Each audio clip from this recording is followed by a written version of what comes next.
अंग भंग करने का आदेश रावण ने दिया है, लेकिन अंगों का नाम तो लिया नहीं, पता नहीं कौन से अंग भंग किए जाते हैं।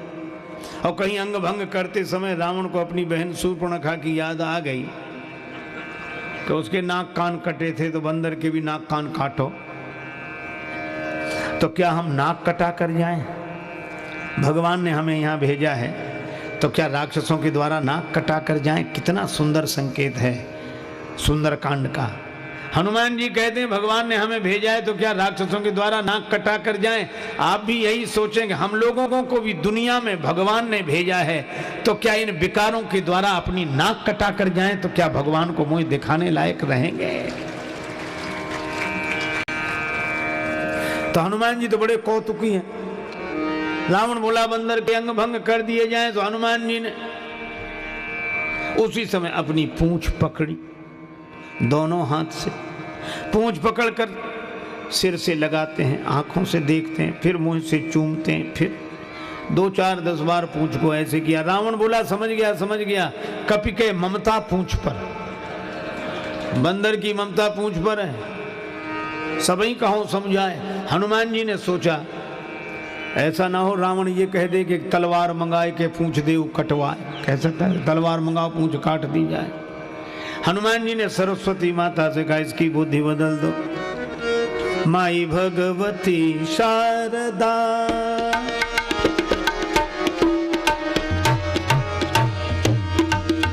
माई भगवती शारदा, शारदा शारदा शारदा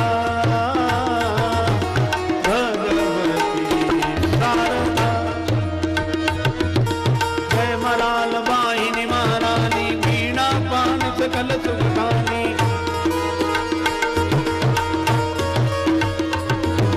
जय मराल वाहिनी महारानी, बीणा पान सकल गुणखानी, हरि भक्ति विमल वरदा, माई भगवती शारदा, माई भगवती शारदा।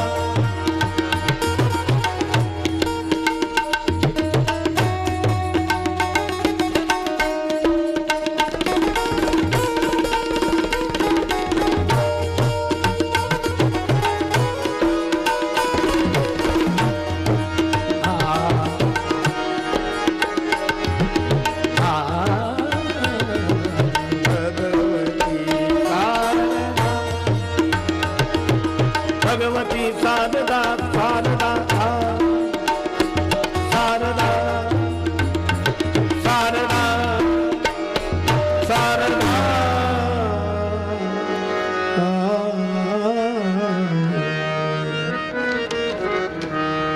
सरस्वती माता की प्रार्थना मानो हनुमान जी ने मन ही मन की। रावण बोला तेल में कपड़े डुबो, बंदर की पूंछ में लपेट कर आग लगा दो।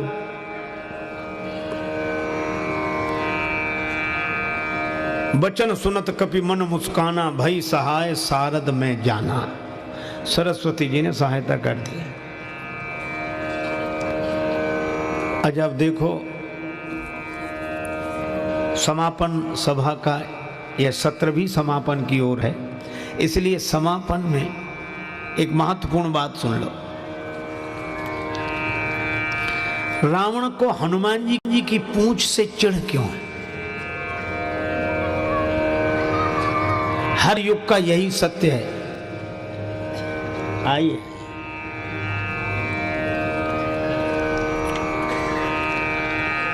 हर युग का यही सत्य है। अगर देखा जाए तो सारी दुनिया में समस्या ही पूंछ की है। पूंछ शब्द के 2 अर्थ होते हैं। अंग विशेष को तो पूंछ कहते ही हैं, पर प्रतिष्ठा को भी पूंछ कहते हैं। जब कोई किसी की प्रशंसा करता है तो यही कहता है अरे इन्हें साधारण आदमी समझते हो, इनकी बड़ी पूंछ है। यही तो पूंछ है। कई बार तो लोग कहते हैं इनकी यहां से लेके वहां तक पूंछ है। अच्छा, आज घर घर में झगड़ा क्यों, अशांति क्यों, कलह क्लेश क्यों?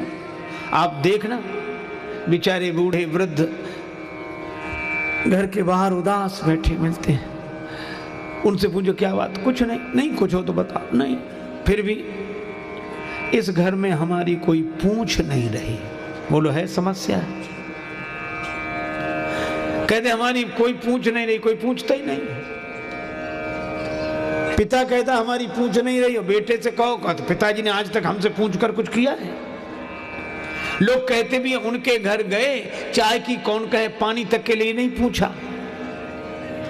सब के सब परेशान है हमारी पूंछ हो, और सबसे पहले हमें पूछो, फिर किसी को पूछो चाहे मत पूछो। बोलो है झगड़ा पूंछ का कि नहीं? सब पूंछ के पीछे पड़े हैं, और हनुमान जी के पीछे पूंछ पड़ी है। अच्छा पूंछ पीछे तो हनुमान जी को दिखती नहीं। जो अपनी पूंछ की ओर नहीं देखता, भगवान की ओर देखता है, पूंछ उसके पीछे पड़ जाती है। अच्छा रावण को हनुमान जी की पूंछ से चिढ़ क्यों है? रावण है दुर्जन, हनुमान जी हैं सज्जन। हर युग का सत्य है, कभी भी किसी दुर्जन को किसी सज्जन की बढ़ती हुई प्रतिष्ठा की पूंछ सहन नहीं होती। रावण को यह लग रहा है कि इनकी पूंछ, और हमारे यहां लंका मेरी, मैं लंका का राजा, और हमारे यहां इनकी पूंछ। यही तो समस्या है। जिसका रोना उसका यही तो रोना, हमारे यहां इनकी पूंछ। तो क्या करता है? जला देना चाहता है। और जला क्यों देना चाहता है? जलने वाले तो जलाएंगे ही। ईर्ष्या की आग जिनके मन में लगी है, हनुमान जी की पूंछ को, प्रतिष्ठा को ईर्ष्या की आग में जला देना चाहता है रावण। यही हर युग का सत्य है। हर एक दुर्जन, हर एक सज्जन की प्रतिष्ठा की पूंछ को ईर्ष्या की आग में जला देना चाहता है।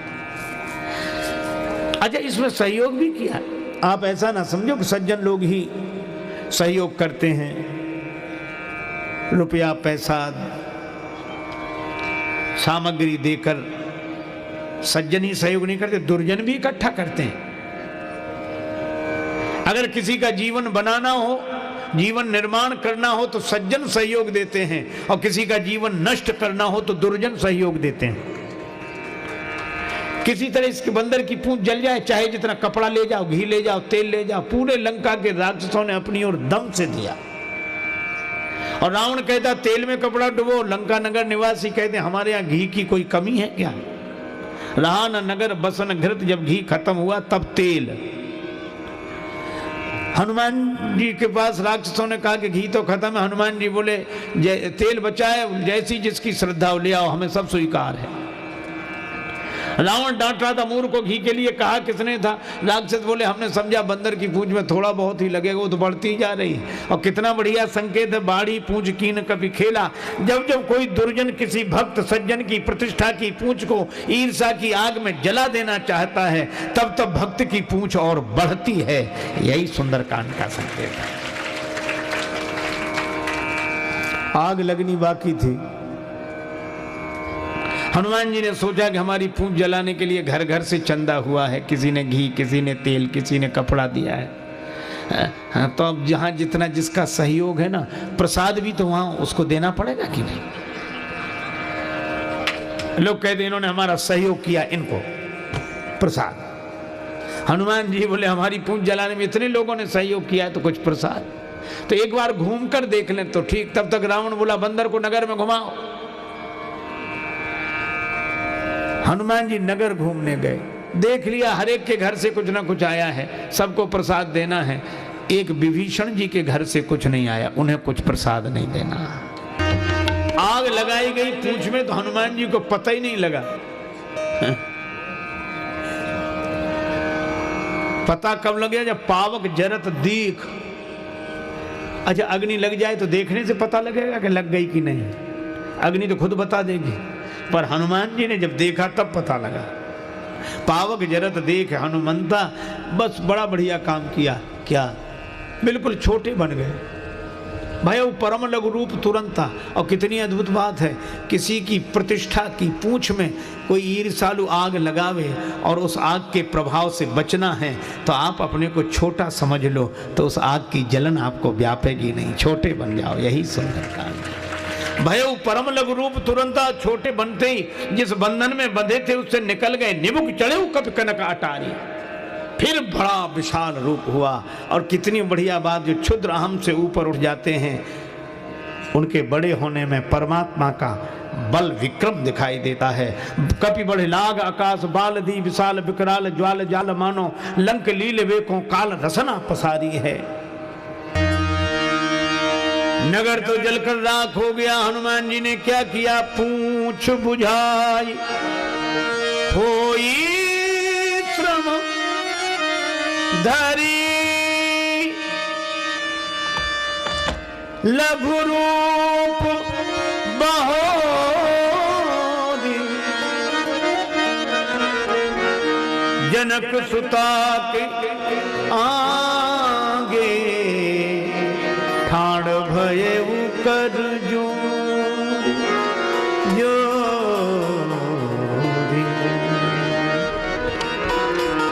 श्री हनुमान जी महाराज जानकी माता के सामने छोटे बनकर पहुंच गए। इतना बड़ा काम करके आए पर माता के आगे छोटे बनकर। जानकी माता ने कहा कि बेटा मुझे बड़ी चिंता हो रही थी, लंका जल गई पर तुम्हारी पूंछ का बाल भी नहीं जल। पूंछ जलने की कौन कहे, कौन सा जादू राजेश भरा, हंसी पूछती हैं मिथिलेश दुलारी।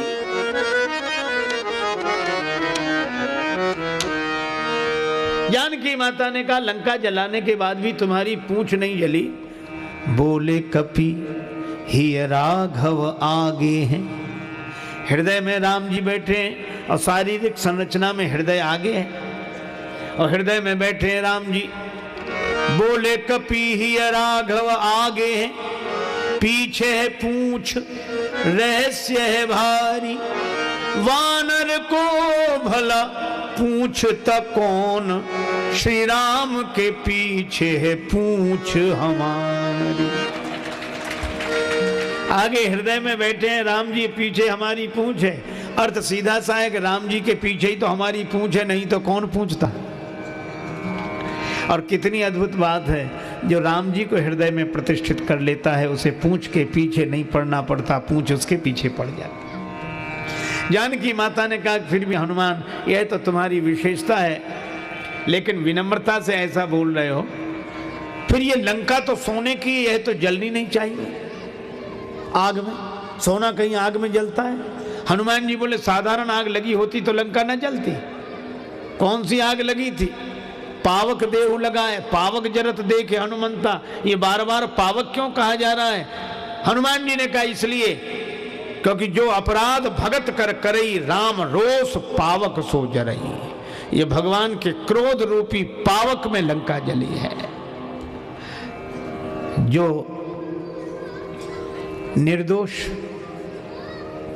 और जो असहाय असमर्थों के घरों में आग लगवा दे।